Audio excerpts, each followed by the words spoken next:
ಸ್ನೇಹಿತರೆ, ಚರಿತ್ರೆ ಮತ್ತೊಂದು ವಿಡಿಯೋಗೆ ನಿಮಗೆಲ್ಲ ಪ್ರೀತಿಯ ಸ್ವಾಗತ. ಈಡನ್ ಗಾರ್ಡನ್ನಲ್ಲಿ ನಡೆದಿದ್ದು ಕೇವಲ ಒಂದು ಕ್ರಿಕೆಟ್ ಮ್ಯಾಚ್ ಅಲ್ಲ, ಅದು ಒಬ್ಬ ಆಟಗಾರನ 12 ವರ್ಷಗಳ ತಪಸ್ಸಿನ ಫಲ.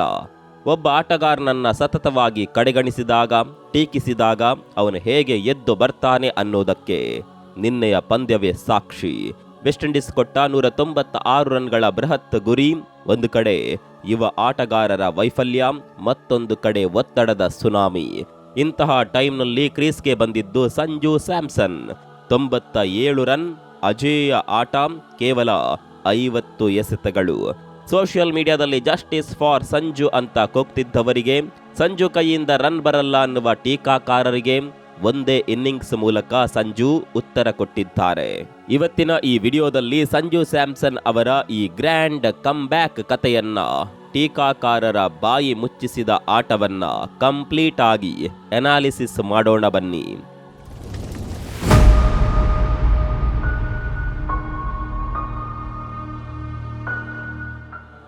ಅಭಿಷೇಕ್ ಶರ್ಮಾ ವರ್ಸಸ್ ಸಂಜು ಸ್ಯಾಮ್ಸನ್, ವ್ಯತ್ಯಾಸ ಎಲ್ಲಿದೆ?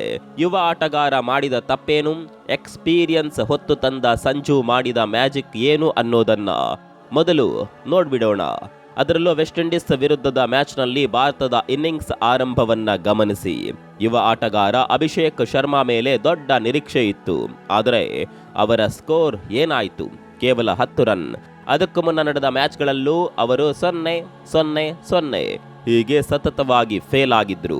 ಅಭಿಷೇಕ್ ಎಡವಿದ್ದಲ್ಲಿ ಅವರು ಅತಿ ಹೆಚ್ಚು ಆಕ್ರಮಣಕಾರಿಯಾಗಿ ಆಡೋದಕ್ಕೆ ಹೋಗ್ತಿದ್ದಾರೆ.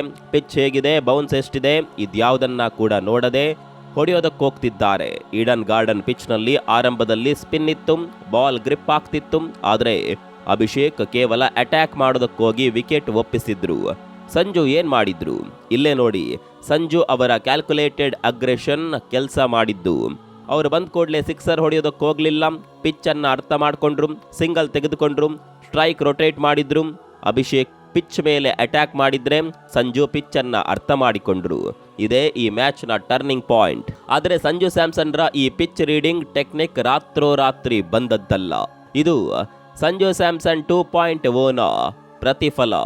ಈ ವರ್ಲ್ಡ್ ಕಪ್ಗೂ ಮುನ್ನ ಸಂಜು ಸುಮ್ಮನೆ ಕೂತಿರ್ಲಿಲ್ಲ. ಫೆಬ್ರವರಿ 24ರ ಟ್ರೈನಿಂಗ್ ರಿಪೋರ್ಟ್ಸ್ ನೋಡಿದ್ರೆ ನಮ್ಗೆ ಆಶ್ಚರ್ಯ ಆಗುತ್ತೆ. ಅವರು ತಮ್ಮ ಬ್ಯಾಟಿಂಗ್ನಲ್ಲಿ ಕೆಲವೊಂದು ಮುಖ್ಯ ಬದಲಾವಣೆ ಮಾಡಿಕೊಂಡಿದ್ದಾರೆ. ಒಂದಷ್ಟು ಟೆಕ್ನಿಕ್ ಬದಲಾವಣೆಗಳು. ಮೊದಲನೇದು ಟ್ರಿಗರ್ ಮೂವ್ಮೆಂಟ್.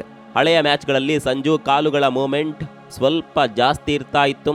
ಬ್ಯಾಟ್ ಬೀಸುವ ಮುನ್ನ ಕ್ರೀಸ್ನಲ್ಲಿ ಹೆಚ್ಚು ಓಡಾಡ್ತಿದ್ರು, ಆದರೆ ಈಗ ಅದನ್ನ ಕಮ್ಮಿ ಮಾಡಿ ಬ್ಯಾಲೆನ್ಸ್ ಮಾಡಿಕೊಂಡಿದ್ದಾರೆ. Back of length mastery. Short ಬಾಲ್ಗಳನ್ನು ಹೇಗೆ ಹ್ಯಾಂಡಲ್ ಮಾಡಬೇಕು ಅನ್ನೋದನ್ನ ನೆಟ್ಸ್ನಲ್ಲಿ ಗಂಟೆಗಟ್ಟಲೆ ಪ್ರಾಕ್ಟೀಸ್ ಮಾಡಿದ್ರು. ಸ್ಪಿನ್ ವಿರುದ್ಧ ಸಮರ. ಮಿಡಲ್ ಓವರ್ಗಳಲ್ಲಿ ಸ್ಪಿನ್ನರ್ಗಳನ್ನು ಕಟ್ಟಿ ಹಾಕಬೇಕು ಅಂತ ಸ್ವೀಪ್ ಶಾಟ್ ಮತ್ತು ಸ್ಲ್ಯಾಪ್ ಶಾಟ್ಗಳನ್ನು ಅಸ್ತ್ರವಾಗಿ ಬಳಸಿದ್ರು. ಸಂಜು ಇಲ್ಲಿ ತಮ್ಮ ಶೈಲಿಯನ್ನ ಬದಲಾಯಿಸಿಕೊಳ್ಳಲಿಲ್ಲ, ಬದಲಾಗಿ ತಮ್ಮ ನಿರ್ಧಾರಗಳನ್ನು ಬದಲಿಸಿಕೊಂಡ್ರು. ಇಲ್ಲಿ ನಾವು IPLಗೂ ಥ್ಯಾಂಕ್ಸ್ ಹೇಳಬೇಕು. ರಾಜಸ್ಥಾನ್ ರಾಯಲ್ಸ್ ತಂಡವನ್ನ ಮುನ್ನಡೆಸಿ ಸಂಜುಗೆ ಈಗ T20 ಆಟದ ನಾಡಿ ಮಿಡಿತ ಹಿಂದೆಂದಿಗಿಂತ ಹೆಚ್ಚಾಗಿ ಗೊತ್ತಾಗಿದೆ. ಟೀಮ್ ಕಷ್ಟದಲ್ಲಿದ್ದಾಗ ಹೇಗೆ ಆಡಬೇಕು ಅನ್ನೋದು ಅವರಿಗೆ ಚೆನ್ನಾಗಿ ಗೊತ್ತಿತ್ತು. ನಿನ್ನೆ ತಿಲಕ್ ವರ್ಮಾ ಮತ್ತು ಹಾರ್ದಿಕ್ ಪಾಂಡ್ಯ ಔಟ್ ಆದಾಗ ಸ್ಟೇಡಿಯಂನಲ್ಲಿ ಸೈಲೆನ್ಸ್ ಆವರಿಸಿತ್ತು. ಯಾಕಂದ್ರೆ ಗೆಲ್ಲೋದಕ್ಕೆ ರನ್ ರೇಟ್ 12 ದಾಟಿತ್ತು. ಆದರೆ ಸಂಜು ಪ್ಯಾನಿಕ್ ಆಗಲಿಲ್ಲ. ಯಾವ ಬೌಲರನ್ನ ಟಾರ್ಗೆಟ್ ಮಾಡಬೇಕು, ಯಾವ ಓವರ್ನಲ್ಲಿ ರನ್ ತೆಗಿಬೇಕು ಅನ್ನೋದನ್ನ ಒಬ್ಬ ಕ್ಯಾಪ್ಟನ್ ತರ ಯೋಚನೆ ಮಾಡಿ ಮ್ಯಾಚನ್ನು ಫಿನಿಶ್ ಮಾಡಿದ್ರು. ಇಲ್ಲಿ ಮ್ಯಾಚ್ ಬದಲಾದ ಆ 3 ಓವರ್ಗಳನ್ನ ಕೂಡ ನಾವು ಗಮನಿಸಬೇಕು. ಈ ಮ್ಯಾಚ್ನ ಹೈಲೈಟ್ ಅಂದ್ರೆ ಅದು 7ರಿಂದ 9ನೇ ಓವರ್ಗಳು. ಭಾರತ 53 ರನ್ಗೆ 2 ವಿಕೆಟ್ ಕಳೆದುಕೊಂಡಿತ್ತು. ದೊಡ್ಡ ಟಾರ್ಗೆಟ್ ಇದ್ದಿದ್ರಿಂದ ಎಲ್ಲರೂ ಭಾರತ ಸಂಕಷ್ಟಕ್ಕೆ ಸಿಲುಕ್ತು ಅಂದುಕೊಂಡಿದ್ರು. ಆದರೆ ಆ 3 ಓವರ್ಗಳಲ್ಲಿ ಸಂಜು ಗೇರ್ ಬದಲಾಯಿಸಿದ್ರು. ಕೇವಲ 18 ಎಸೆತಗಳಲ್ಲಿ 34 ರನ್ ಚಚ್ಚಿದ್ರು. ಅಲ್ಲಿವರೆಗೆ 7 ಇದ್ದ ರನ್ ರೇಟ್ ಸಡನ್ ಆಗಿ 10ಕ್ಕೆ ಜಂಪ್ ಆಯಿತು. ವೆಸ್ಟ್ ಇಂಡೀಸ್ ಬೌಲರ್ಗಳು ಕಂಗಾಲಾದ್ರು. ಸಂಜು ಈ ಮ್ಯಾಚ್ ಅನ್ನ ಕೇವಲ ಫಿನಿಶ್ ಮಾಡಲಿಲ್ಲ, ಅದನ್ನ ರೀಡಿಸೈಡ್ ಮಾಡಿದ್ರು. ಸಂಜು ಅವರ ಈ ಆಟಕ್ಕೆ ಎಕ್ಸ್ಪರ್ಟ್ ಏನಂತಾರೆ? ಸಂಜು ಆಟ ನೋಡಿ ಸುನಿಲ್ ಗವಾಸ್ಕರ್ ಅವರು ಒಂದು ಮಾತು ಹೇಳಿದ್ದಾರೆ, ಇದು ಸಂಜು ಅವರ ಮೆಚುರಿಟಿಗೆ ಸಾಕ್ಷಿ ಅಂತ. ಹರ್ಷ ಭೋಗ್ಲೆ ಅವರು ಸಂಜು ಅವರ ಟೆಂಪರ್ಮೆಂಟ್ ಅನ್ನ ಕೊಂಡಾಡಿದ್ದಾರೆ. ಸೂರ್ಯಕುಮಾರ್ ಯಾದವ್ ಕೂಡ ಸಂಜು ಅವರ ತಾಳ್ಮೆ ನಮಗೆ ಗೆಲುವು ತಂದುಕೊಡ್ತು ಅಂದಿದ್ದಾರೆ. ಟೀಮ್ ಮ್ಯಾನೇಜ್ಮೆಂಟ್ ಸಂಜು ಮೇಲೆ ಇಟ್ಟ ನಂಬಿಕೆ ಇವತ್ತು ವ್ಯರ್ಥವಾಗಿಲ್ಲ. ಸ್ನೇಹಿತರೆ, ಸಂಜು ಸ್ಯಾಮ್ಸನ್ ರ ಒಟ್ಟಾರೆ ಕ್ರಿಕೆಟ್ ಕರಿಯರ್ ಒಂದು ರೋಲರ್ ಕೋಸ್ಟರ್ ರೈಡ್ ತರ ಇದೆ. ಅವರನ್ನ ಒಂದು ಮ್ಯಾಚ್ ಆಡಿಸಿದ್ರೆ 10 ಮ್ಯಾಚ್ ಹೊರಗಿಡ್ತಿದ್ರು. ಇನ್ನೊಂದ್ ಕಡೆ ಸಂಜು ಸ್ಯಾಮ್ಸನ್ ಬಗ್ಗೆ ಇತ್ತೀಚೆಗೆ ಒಂದು ಆರೋಪ ಇತ್ತು. ಸಂಜುಗೆ ಸೋಷಿಯಲ್ ಮೀಡಿಯಾದಲ್ಲಿ ಮಾತ್ರ ಸಪೋರ್ಟ್ ಇದೆ, ಮೈದಾನದಲ್ಲಿ ರನ್ ಬರಲ್ಲ. ಟೀಕಾಕಾರರು ಸಂಜು ಅವರನ್ನ PR ಪ್ಲೇಯರ್ ಅಂತ ಕರಿತಿದ್ರು. ಪ್ರತಿ ಬಾರಿ ಫೇಲ್ ಆದಾಗ್ಲೂ ಸೋಷಿಯಲ್ ಮೀಡಿಯಾ ಆರ್ಮಿ ಅವರನ್ನ ಡಿಫೆಂಡ್ ಮಾಡ್ತಿತ್ತು. ಇದು ಸಂಜು ಮೇಲೆ ಇನ್ನಿಲ್ಲದ ಒತ್ತಡ ಹೇರಿತ್ತು. ಆದರೆ ನಿನ್ನೆ ಈಡನ್ ಗಾರ್ಡನ್ ನಲ್ಲಿ ಸಂಜು ಎಲ್ಲದಕ್ಕೂ ತೆರೆ ಎಳೆದಿದ್ದಾರೆ. ಅಜೇಯ 97 ರನ್. ಇದು ಕೇವಲ ಅಂಕಿಅಂಶವಲ್ಲ, ಇದು ಅವರ 12 ವರ್ಷಗಳ ಕಾಯುವಿಕೆ ಮತ್ತು 50 ಎಸೆತಗಳ ವಿಶ್ವಾಸದ ಕತೆ. ಸಂಜು ಸ್ಯಾಮ್ಸನ್ ಅವರಿಗೆ ಈಗ 31 ವರ್ಷ. ಒಬ್ಬ ಕ್ರಿಕೆಟಿಗನ ಕರಿಯರ್ನಲ್ಲಿ 30 ರಿಂದ 34 ವರ್ಷ ಅನ್ನೋದು ಗೋಲ್ಡನ್ ಪೀರಿಯಡ್.